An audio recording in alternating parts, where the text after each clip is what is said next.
और अब मैं आग्रह करता हूँ श्री भूपेंद्र मिड्ढा जी से कि वो अब अपना उद्बोधन शुरू करें।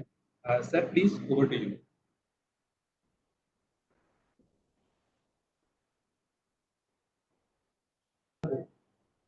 Sir, please switch on your mic, sir.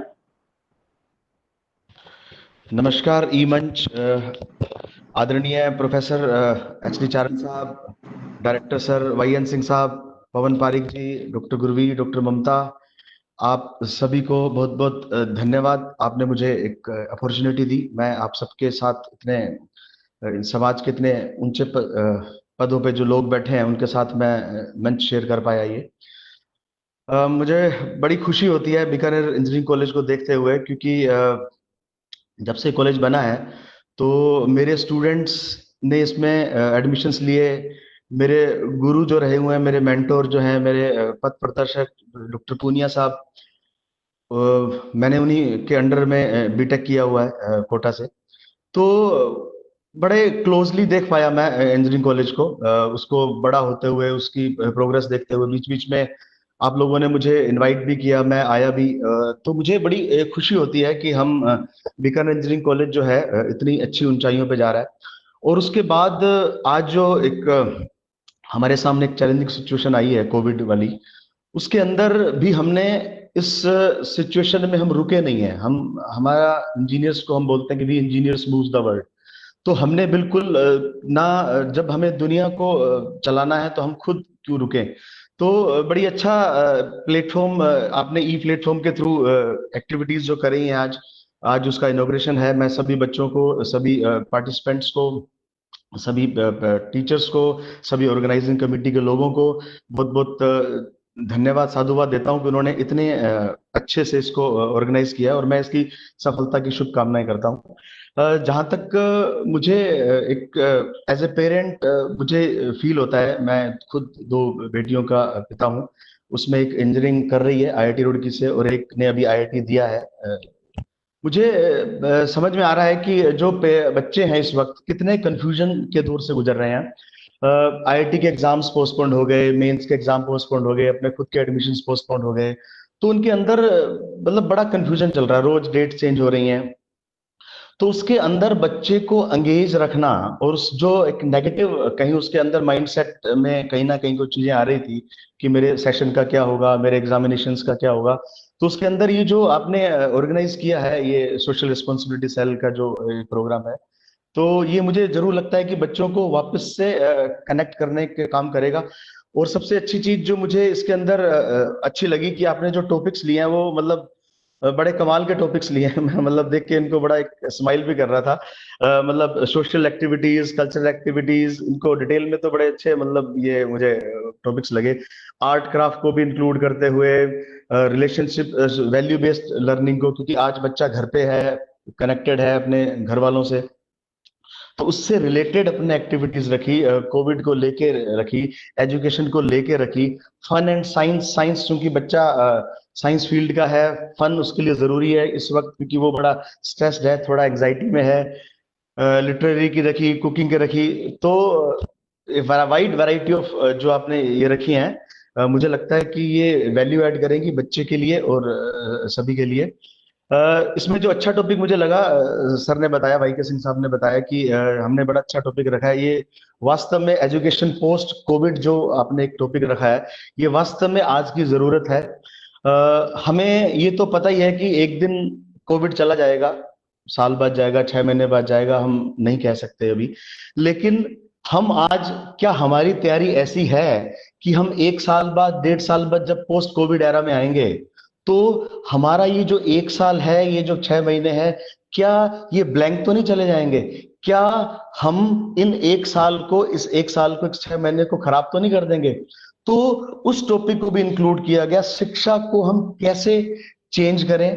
क्योंकि आज हमें सबको पता है कि हम ऑनलाइन, हमारा मोड बहुत कम था, लेकिन मैं तो उसको अपॉर्चुनिटी मानता हूं कि हम एक इसके थ्रू नेशनल लेवल पे जा पा रहे हैं। आज मैंने भी कई ग्रुप्स में, मेरे इंजीनियरिंग कॉलेज के ग्रुप्स में शेयर किया, कोटा ग्रुप्स में, तो उसमें से भी कई लोगों ने मुझे पूछा कि कब पार्टिसिपेट कर सकते हैं, कैसे पार्टिसिपेट कर सकते हैं, कोई बेंगलोर बैठा है, कोई कहाँ बैठा है।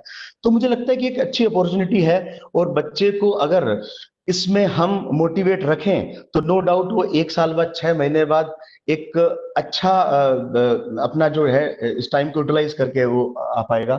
तो अगेन आप सभी को इस जो इनोवेशन आपने किया है इसके अंदर मुझे बहुत एक अच्छा लगा, एज ए पेरेंट अच्छा लगा, एज ए टीचर अच्छा लगा, एज ए इंजीनियर अच्छा लगा। मैं तीनों साइड से इससे मतलब एक काफी रिलेट कर पा रहा हूँ। तो जहां तक इंजीनियरिंग कॉलेज बीकानेर की बात है, मैं बार बार उस पे आना थोड़ा पसंद करता हूँ, क्योंकि मेरे शुरुआती जो बच्चे थे उन्होंने, बहुत सारे बच्चों ने इसमें एडमिशन लिया। मुझे आज भी बच्चे याद आते हैं, ईला शर्मा, नितिन पांडे, साक्षी सक्सेना, जो बच्चे आज इतने अच्छे सेटल्ड हैं। पता नहीं, आप लोगों को शायद पता होगा, आज यूएस में अच्छी यूनिवर्सिटीज में पढ़ रहे हैं, अच्छी कंपनीज में काम कर रहे हैं। और मुझे सबसे खुशी इस बात की होती है कि वो इंजीनियरिंग कॉलेज बीकानेर या बीकानेर टेक्निकल यूनिवर्सिटी के स्टूडेंट्स हैं।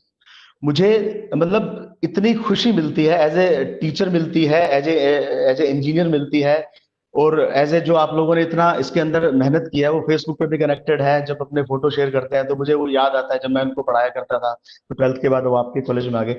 तो बीकानेर यूनिवर्सिटी ने बहुत अच्छा प्लेटफॉर्म दिया है। हम सबको पता है चैलेंजेस आते रहे हैं। मैं पूनिया साहब के टच में भी रहता था, उनके घर भी जाता था, बड़ा फ्रिक्वेंटली था, हमारे फंक्शन में भी आते थे। मुझे कुछ पता है कि काफी चैलेंजेस में अपन काम कर रहे हैं बीकानेर यूनिवर्सिटीज को आगे लाना। लेकिन उस चैलेंज के बावजूद जो बीकानेर के बच्चों ने, बीकानेर के टीचर्स ने, बीकानेर के मेंटोर्स ने जो काम किया है, जो प्रोफेसर्स ने काम किया है, वो सल्यूट लायक है। क्योंकि मैंने उन बच्चों की प्रोग्रेस देखी है, उन बच्चों को 10 साल में देखा है, वो इंजीनियरिंग कंसेप्ट या कोनिक से निकल के इंजीनियरिंग कॉलेज बीकानेर तक, बीकानेर से उनकी जर्नी गूगल, फ्लिपकार्ट और पता नहीं कहाँ का अच्छी अच्छी यूनिवर्सिटीज में जो देखी है, उनको बड़ा क्लोजली देखा है। तो मैं बड़ा एक प्राउड फील कर रहा हूँ इसका पार्ट होने में। मैं यहाँ पढ़ा नहीं हूँ, लेकिन मेरे स्टूडेंट्स के थ्रू, मेरे मेंटर के थ्रू मैं इससे बड़ा कनेक्टेड रहा हूँ। तो आप सभी का दोबारा से धन्यवाद। और मैं जो बच्चे पार्टिसिपेंट्स हैं उनसे कहूंगा कि इस टाइम को यूटिलाइज करें, इस टाइम में कुछ इनोवेटिव करें, कुछ नया करें। मैंने इस टाइम में कुछ वो कर पाया हूं, मैं अपना पर्सनल एक्सपीरियंस बताता हूं, जो शायद कोविड नहीं होता तो नहीं कर पाता। तो कोविड के कारण इसको एक नई अपॉर्चुनिटी मुझे लगता है सबके सामने आई है। हम सब लोग ऑनलाइन हैं, हम नई चीजें ला रहे हैं, नई चीजें कर रहे हैं, हमारा स्प्रेड बढ़ गया, हम ऑल ऑफ द वर्ल्ड अब बात कर सकते हैं। तो मैं आपसे भी यही कहूंगा, इसे अपॉर्चुनिटी माने, इसमें पार्टिसिपेट करें, अपनी एनर्जी को सही डायरेक्शन में लगाएं, कनेक्ट रहें टीचर्स के साथ, स्टूडेंट्स के साथ, पेरेंट्स के साथ। तो आप सभी को मेरी तरफ से इसके सक्सेस के लिए बहुत बहुत धन्यवाद। एंड आप सभी को thank you very much. Thank you sir, thank you ईमंच, थैंक यू सर। बहुत बहुत धन्यवाद सर। आपने एक बहुत अच्छी बात की जिसमें मैं थोड़ा सा संशोधन करना चाहूंगा। आपने ये कहा कि आपको इतने बड़े पद के लोगों के साथ बैठकर मान महसूस हो रहा है, मगर एक बात ये गौर से जरूर सुनना सर कि एक बात ये है, हमें भी आपके साथ बैठकर बड़ा मान महसूस हो रहा है। और इनफैक्ट आपको देखकर हमारे प्रिंसिपल सर हैं या वीसी सर हैं, उनको भी कहीं ना कहीं अपने ऐसे टीचर याद आ रहे होंगे जो आपकी ही तरह लगन से हमें पढ़ाते रहे होंगे या इनको पढ़ाते रहे होंगे। और आपसे ज्यादा मान हमें महसूस हो रहा है कि आप हमारे बीच में आए। और आपने एक और बहुत अच्छी बात की सर कि कोविड-19 में हमने अपने आप को अडेप्ट किया है। मतलब अब पहले हम रेगुलर क्लासेस लेते थे ऑफलाइन मोड में, आज हमने ऑनलाइन मोड में भी ना सिर्फ क्लासेस बल्कि डिफरेंट टाइप्स ऑफ एक्टिविटीज करना स्टार्ट कर दिया है। तो सुबह शाम जो हम पाठ करते हैं, रहराज साहब को मैं पाठ करता हूँ, उसमें एक छोटी सी लाइन आती है कि दुख दारू सुख रोग पे आ। मतलब सुख अगर हमारे पास होता है हमेशा, तो वो एक रोग की तरह है। हम उसके अंदर बहुत सारी चीजें करना भूल जाते हैं, मगर जब दुख आता है तो उस केस में हम इनोवेट करते हैं उस दुख को हराने के लिए। तो बहुत बहुत धन्यवाद सर आपका, आपके इस मोटिवेशनल लेक्चर के लिए।